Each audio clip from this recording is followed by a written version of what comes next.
Good morning, family. It's Nurse Williams here. Listen, I know that there are a lot of new nursing students who are just coming into the nursing program, and it's hard, it's challenging, it's different, and it is. But my goal is to help you get through nursing school, okay? So every day, throughout the day, I'll be sharing HESI/ATI questions that you may encounter in your class.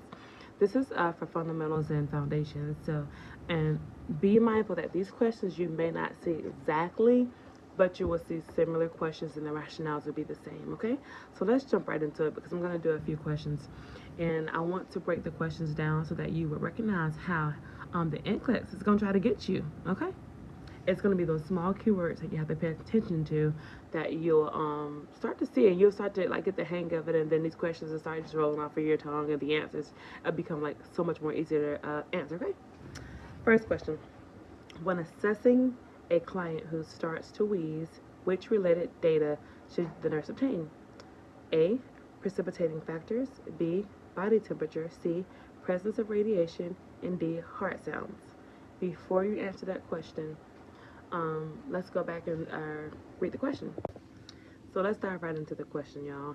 When assessing a client who starts to wheeze, so the main key point in this sentence is who starts, which means that this patient or this client just started wheezing. So you want to ask questions. You want to find out if they have a history. You want to find out maybe if they came in contact with anything. Did they eat something new? Did they drink something new? Like you want to find out all these questions. So the answer to that question is going to be precipitating factors because you want to find out what led up to the wheezing. So you always want to ask questions. The NCLEX is a perfect nursing world, so it's going to try to trick you. You can't read too much into the question, and you can't read too less. You got to kind of take the questions at face value, okay? Let's hurry and do the next question. Real quick, the nurse observes that a male client on a clear liquid diet has a cup of coffee on his breakfast tray. What action should the nurse implement? Consult with the dietitian to learn if the client is allowed to drink coffee. Determine which member of the nursing staff brought the cup of coffee to the client. Remind the client that no milk or creamer can be added to the coffee, or remove the coffee from the tray, advising the client that is not included in the diet. Well, we all know that coffee is a clear liquid diet, so the patient can actually have it. But you want to tell them to be mindful that they cannot add cream and they cannot add milk to their coffee because those are not considered clear liquid diets.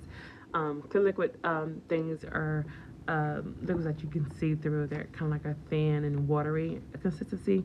Coffee is, but adding creamer and milk is not. So guys, just remember to pay attention to your question, read the question at face value, and you'll be okay.